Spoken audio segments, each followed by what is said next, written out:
하나님 말씀은 시편 3편 1절에서 8절까지 말씀을 선체로 함께 읽습니다. 다 같이 말씀을 합독으로 읽습니다. 함께 합니다. 여호와여, 나의 대적이 어찌 그리 많은지요. 일어나 나를 치는 자가 많으니이다. 많은 사람이 나를 대적하여 말하기를 그는 하나님께 구원을 받지 못한다 하나이다. 셀라. 여호와여, 주는 나의 방패시요 나의 영광이시요 나의 머리를 드시는 자이시니이다. 내가 나의 목소리로 여호와께 부르짖으니 그의 성산에서 응답하시는도다. 셀라. 내가 누워 자고 깨었으니 여호와께서 나를 붙드심이로다. 천만인이 나를 애워싸 진친다 하여도 나는 두려워하지 아니하리이다. 여호와여, 일어나소서. 나의 하나님이여, 나를 구원하소서. 주께서 나의 모든 원수의 뺨을 치시며 악인의 일을 꺾으셨나이다. 구원은 여호와께 있사오니 주의 복을 주의 백성에게 내리소서. 셀라. 아멘. 자리에 앉겠습니다. 오늘 말씀을 갖고 묵상한 이야기는 구원의 소망이 주께 있사오니라는 말씀으로 함께 은혜 받는 시간 되기를 주님의 이름으로 축원합니다. 지난 금요일 밤이었습니다. 금요일 밤에 유튜브를 통해다가 은혜를 받았어요. 그래서 그 은혜의 말씀 듣고 성전으로 왔습니다. 홀로 나와 기도하게 되었습니다. 기도하다가 울다가 침묵하다가 기도하는 시간이 자정을 넘어서 새벽까지 이어졌습니다. 그때 기도의 제목은 그렇습니다. 주여 말씀해 주소서. 주여 이젠 응답해 주세요. 주의 종이 듣겠습니다. 할 말씀 하나님 해주세요 라고 기도했습니다. 주님은 저의 기도를 들으시고 특별하게 응답하셨습니다. 그 시간에 누군가 카톡을 제 핸드폰에 보냈어요. 카톡 영상으로 저에게 응답을 주신 말씀은 그 응답은 괜찮아. 영어로 It's okay. That's alright. 주님은 저의 기도를 들으시고 제가 받은 기도 응답을 여러분과 함께 나누기를 원하셔서 그 말씀을 갖고 말씀을 증거했습니다. 이 시간에 영상을 같이 보고 우리 말씀을 계속해서 듣도록 하겠습니다. 영상을 함께 봅니다. 미국 NBC 방송 인기 프로그램인 America Got Talent에서 또 한 번의 골든 버저가 울렸습니다. 지난 6월 8일 AGT에서 영예의 골든 버저를 받은 주인공은 제인 마르크제프스키. 기독교 대학인 리버티 대학교 출신으로 현역 가수입니다. 나는 여름에 캘리포니아로 이사를 갔어요. 나는 마음도 바뀔 것이라고 생각했어. 이름도 바뀌었어요.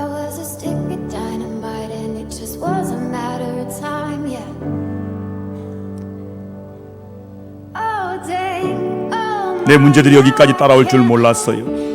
내 인생은 시한 폭탄처럼 나를 늘 괴롭혔죠. 이런 제가 숨길 수도 없어요. 내 스스로를 속일 수도 없어요.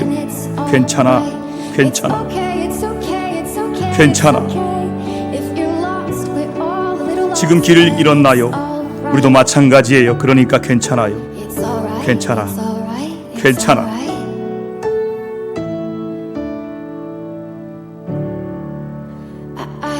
지금 길을 잃었나요? 우리도 마찬가지예요. 그러니까 괜찮아요. 괜찮아, 괜찮아. 나는 수백만의 장의 글을 썼지만 다 태워버렸어요. 네, 다 태워버렸어요. 노란불을 길을 지나가고 다시 쳐다보지 않으면 돼요. 다시 안 보면 돼요. 이런 이제 숨길 수도 없어요. 내가 무엇을 원하는지 안다고 했지만 그건 거짓말이었어요. 괜찮아, 괜찮아, 괜찮아. 지금 길을 잃었나요? 우리도 마찬가지예요. 그러니까 괜찮아요. 괜찮아요. 지금 길을 잃었나요? 지금도 우리도 마찬가지. 그러니까 괜찮아요. 가끔은 길을 잃어도 괜찮아요. 이 여인은 30살 먹은 미모의 여인입니다. 근데 이 여인에게 3가지 암이 찾아왔어요. 간암, 폐암, 척추암. 그녀가 살 확률은 2%밖에 안 된답니다. 2%밖에 안 되는 그 생명의 연장을 노래로 쓴 노래가 우리가 들은 노래입니다. 이 노래가 2021년 6월 13일까지 1,400만 명 이상의 사람들이 보았다는 감동의 영상입니다. 주님은 저와 여러분에게 이렇게 말씀하셨어요. 너도 괜찮니? 네, 주님이 이렇게 제 기도를 다 들어주셔서 괜찮습니다. 이렇게 주님께 기도할 수 있어서 더욱 괜찮습니다. 제게는 아직 2% 이상의 가능성이 남아있기 때문입니다. 말씀을 들으신 여러분들 괜찮으시다면 이렇게 한번 말해볼까요? 주님, 전 괜찮아요? 해봐요. 주님, 전 괜찮아요? 영어로 It's okay. It's okay. That's right. 어느 목사님께 있었던 일입니다. 어느 목사님이 전화로 권사님이 목사님께 상담을 요청했어요. 권사님이 오래전에 전도를 했던 분이 그동안 연락도 없다가 갑자기 연락을 하고 찾아왔다는 것입니다. 처음 이분을 만나 전도했을 당시 어려움이 참 많았다고 합니다. 삶이 너무 힘드니까 교회를 다녀보면 마음이라도 편할 것 같아 권사님의 전도를 받고 교회를 다녔습니다. 감사한 것은 교회를 다니면서 어려웠던 문제들이 다 해결되고 마음이 평안해졌습니다. 그러자 그때부터 교회를 점점 멀리하게 되었습니다. 전도하신 권사님은 어떻게든 신앙생활을 계속하도록 찾아가 권면하였지만 나중에 찾아오는 권사님을 싫어하기까지 했습니다.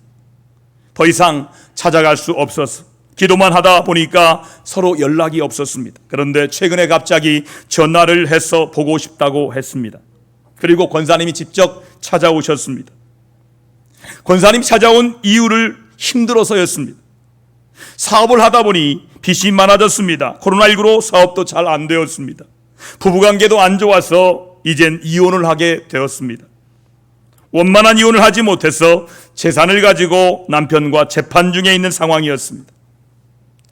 전혀 생각지 못했던 인생의 문제 앞에서 어떻게 해야 할지를 몰랐습니다. 사랑했던 남편과 미워하다 이혼을 한 것도 견디기 힘들었습니다. 서로 재산을 더 가지려고 싸워야 하는 현실이 너무나 힘이 들었습니다.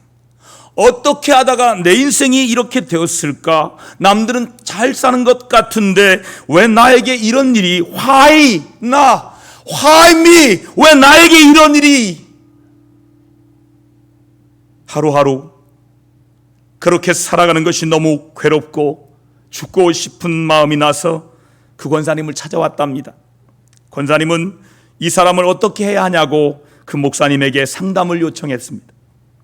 그 목사님은 권사님이 찾아온 분의 이야기를 다 들으면서 이분의 어려움이 곧 우리의 어려움이라는 생각이 들었답니다. 어쩌면 우리 인생의 문제는 이렇게 한꺼번에 닥쳐올까요? 어려움이 한 가지씩 찾아와도 감당하기 힘이 드는데 어쩌면 어려움은 기다려주지 않고 한꺼번에 찾아올까요?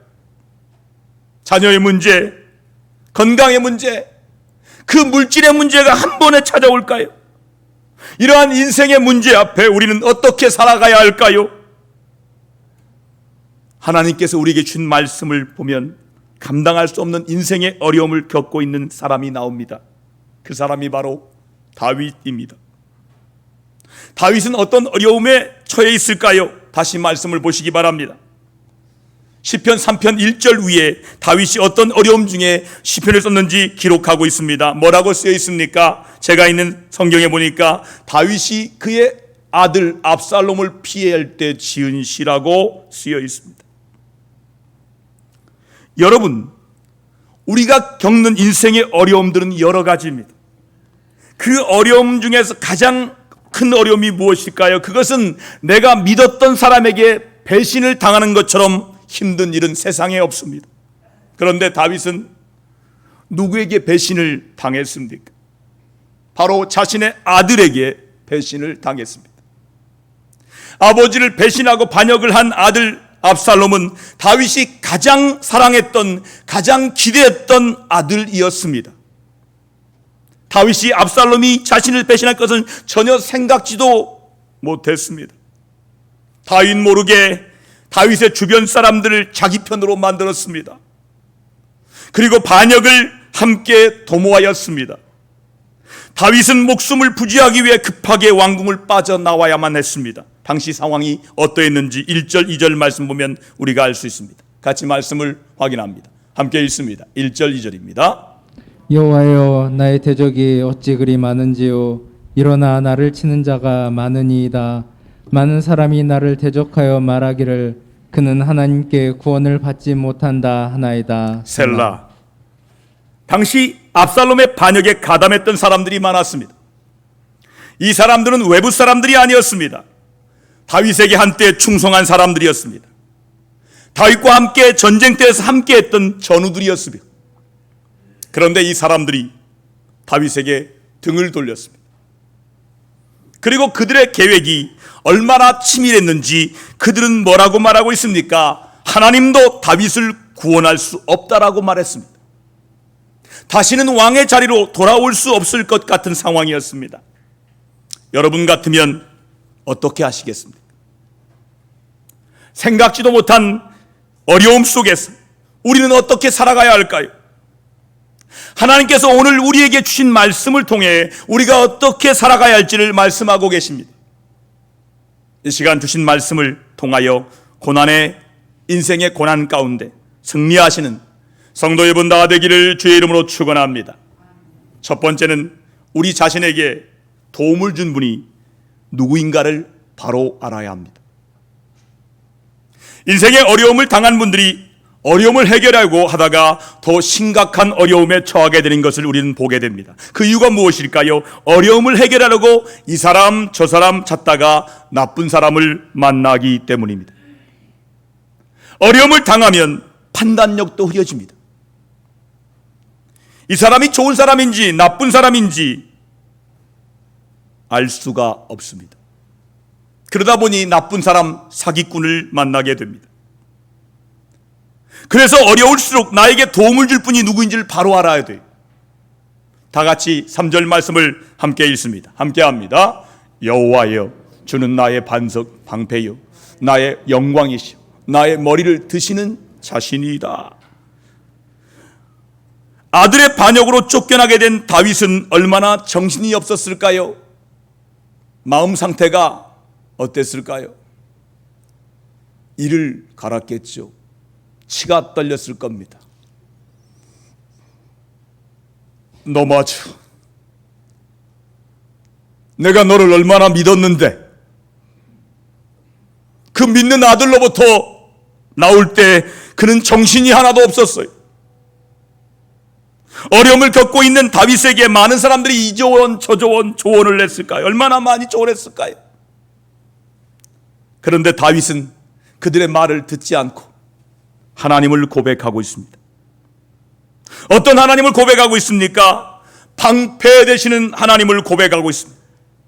아무리 다윗을 죽이려는 대적이 많아도 다윗은 하나님이 자신을 보호해 줄 것을 믿었습니다.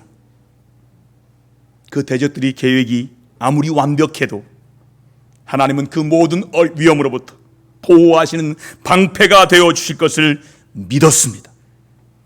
또한 다윗은 하나님께서 자신의 영광이시오 머리를 들게 하실 것을 믿었습니다. 이러한 다윗에게 사무엘하 말씀을 보시면 시므리라는 사람이 계속해서 비난을 합니다. 다윗이 아들에게 쫓겨 가고 있는데 강 건너에서 돌을 던집니다. 비로한 자여, 피를 흘린 자여, 망할 자여, 하나님이 널 버리셨다라고 계속해서 비난을 해댑니다. 이 모든 일이 사울의 집안을 망하게 해서 받는 벌이라고 했습니다. 다시금 왕궁으로 돌아오지 못할 상황이었습니다. 사람들은 이제 다윗이 완전히 끝났다고 생각했습니다. 그러나 다윗은 하나님께서 다시금 자신을 영광의 자리에 회복하실 것을 굳게 믿고 고백합니다. 아들에게 배신당하여 사람들 앞에 고개 들 수 없는 자신의 머리를 다시금 들게 해 주실 것을 믿었습니다. 이렇게 고백하는 이유가 무엇일까요? 자, 8절 말씀으로 확인합니다. 8절입니다. 구원은 여호와께 있사오니 주의 복을 주의 백성에게 내리소서 셀라라고 말씀합니다. 구원은 누구에게 있다고요? 하나님께 있다는 거예요. 인생의 모든 문제 앞에 우리를 구원하실 분은 사람이 아닙니다. 빈틈없는 완벽한 계획이 아닙니다. 수많은 것을 감당할 수 있는 것 같은 사람들이 아닙니다. 하나님만이 구원자가 되십니다. 하나님이 나의 구원자이십니다. 전화해서 자신에게 찾아온 사람에게 어떻게 해야 하는가를 물으신 권사님께 그 목사님은 기도하다가 이렇게 말씀드렸습니다. 권사님, 우리가 그분에게 해줄 수 있는 것은 예수님을 소개하는 것입니다. 이 어려운 상황에 구원해 줄 분은 오직 예수님이심을 알려주는 것입니다. 그러니 지체하지 마시고 찾아가 예수님을 전하시고 다시 교회로 인도하세요. 목사님께 말씀드리고 함께 하나님을 의지할 수 있도록 도와주세요. 하나님만이 그분을 도우시고 구원하실 수 있습니다. 사랑하는 성도 여러분, 여러분 인생의 문제를 가운데 우리를 구원할 분이 누구이십니까? 하나님이십니다. 하나님은 저와 여러분의 인생의 방패이십니다.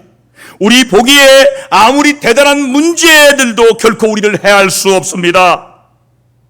하나님께서 모든 위험으로부터 우리를 보호하시는 방패가 되어 주십니다.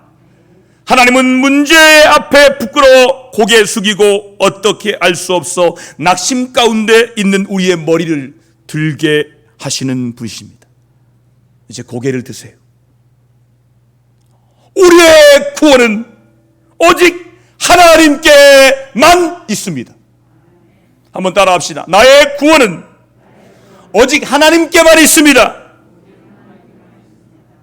더 이상 인생의 문제를 해결하려고 사람 찾아다니지 마세요. 더 이상 잡신들에게 기웃거리지 마세요.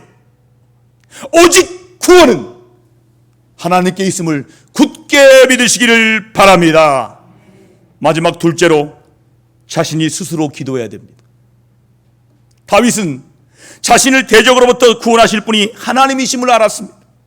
그 하나님을 고백했습니다. 다윗이 그 다음에 한 것이 무엇입니까? 같이 4절 말씀을 읽겠습니다. 4절입니다. 같이 읽습니다. 시작. 내가 나의 목소리로 여호와께 부르짖으니 그의 성전에서 응답하시는도다. 셀라. 아멘. 자신의 인생에 도움을 주실 분이 하나님이심을 고백한 다윗은 하나님께 자신의 목소리로 기도하였습니다. 이 말씀의 중요한 것은 내가 나의 목소리로 여호와께 부르짖는 것입니다. 하나님은 방패가 되어주시는 분이십니다. 하나님은 영광을 주시고 머리를 들게 하시는 분이십니다. 그런데 누구에게 방패가 되어주실까요? 누구에게 영광을 주시며 머리를 들게 해주실까요? 하나님이 누구신 줄 알고 믿고 기도하는 사람에게 응답해 주십니다. 여기 부르짖다는 말씀을 찾아보니 뜻이 보니까 부르다, 소환하다, 초대하다는 뜻이 있어요. 어린 시절 한번 생각해 보세요. 너무 힘들어요. 누굴 부릅니까? 엄마, 아빠. 근데 아무 대답이 없어요. 그러면 어떻게 합니까? 울면서 엄마, 아빠 큰 소리로 들립니다. 안 나갈 수가 없지요. 강제로 소환됩니다. 하던 일을 멈추고 다급하게 우는 아이에게 부모님이 달려갑니다. 그리고 아이의 문제를 해결해 줍니다. 두려워 있는 아이를 꼭 안아주면서 It's okay, 괜찮아 라고 위로해 주지 않습니까? 그 순간 우는 아이는 엄마 아빠 품에서 평안을 누립니다. 인생의 문제 가운데 하나님이 내 삶의 방패심을 믿는다면, 내 인생을 영광의 자리로 올려줄 분으로 믿는다면 자기 목소리로 부르짖어야 돼. 하나님은 내 인생의 문제 가운데 오시도록 하나님을 불러야 돼. 응답이 오지 않는다면 금식하며 부르짖어야 돼. 잠을 자지 않고 밤새 부르짖어 기도해야 됩니다. 특히 코로나 시대 이후에는 교회가 텅텅 비어 있습니다. 부르짖는 기도가 사라졌어요. 간절한 기도가 사라졌어요. 한번 생각해 보세요. 내 인생의 문제 가운데 하나님이 오셔서 해결해 주도록 간절히 부르짖어 기도한 적이 언제입니까? 그렇다고 교회에 와서 공예배 시간에 다른 사람들 기도하지 못하도록 크게 기도하는 것은 아닙니다. 부르짖으라는 것은 내 삶의 문제 가운데 하나님이 직접 오셔서 역사하시도록 간절히 기도하라는 말씀이에요. 인생의 어려움을 만난 분들이 목사인 저를 찾아와서 이렇게 말씀하십니다. 목사님, 제가 어려운 일이 있습니다. 저를 위해 기도해 주세요. 목사인 저는 기도하는데요, 기도를 부탁하신 분이 기도하지 않습니다. 기도는 저한테 하라고 정작 본인은 기도하러 오지도 않습니다. 예배당에 나오지도 않습니다. 어떻게든 자기 힘으로 문제를 해결해 보려고 돌아다니다 바빠서 기도하지 않습니다. 기도하지 못합니다. 물론 누군가를 위해 중보기도하는 것 참으로 중요합니다. 그러나 정작 중요한 것은 내가 스스로 기도해야 돼. 내가 내 목소리로 스스로 기도해야 돼. 내가 하나님께 부르짖어서 하나님께서 내 문제 가운데 오시도록 하나님을 나에게 초대해야 돼. 그때 하나님께서 들으시고 응답하십니다. 창세기 말씀 보세요. 야곱은 그의 나이가 한참 지날 때까지 엄마 아버지 품에 살았습니다. 그런데 갈등이 많아지니까 형이 자기를 죽인다고 하니까 결국은 도망 나왔어요. 거기서 그때 야복강 베델에서 하나님을 만나지. 하나님을 만난 이후에 그의 인생길이 고생길이 쫙 열립니다. 라반에게 속임당하고 돈도 하나도 못 받고, 그런데 하나님이 그의 편이 되셔서 그에게 4명의 부인과 12명의 아들과 수많은 재산을 주십니다. 어느 날 하나님께서 돌아가라 말씀하십니다. 그 말씀에 순종하여 돌아가려고 하는데 그 앞에 형 에서가 군대를 이끌고 온다는 소식이 들립니다. 야곱이 야복강가에서 밤새도록 하나님께 부르짖었어요. 그 이유가 무엇이에요? 형 에서가 자신을 죽이려고 군사를 이끌고 오고 있었기 때문입니다. 누구도 야곱을 도와줄 수가 없어요. 어떻게든 에서의 마음을 달래보려고 가지고 있던 금은보화를 보냈습니다. 그러나 야곱은 그 금은보화가 분노로 가득한 에서의 마음을 달랠 수 없음을 알았습니다. 그래서 야곱은 하나님께 기도했습니다. 모든 가족을 강 저편으로 보내놓고 홀로 강가에 앉아서 기도하기 시작했습니다. 얼마나 부르짖어 기도했던지 하나님께서 천사를 보내셨어요.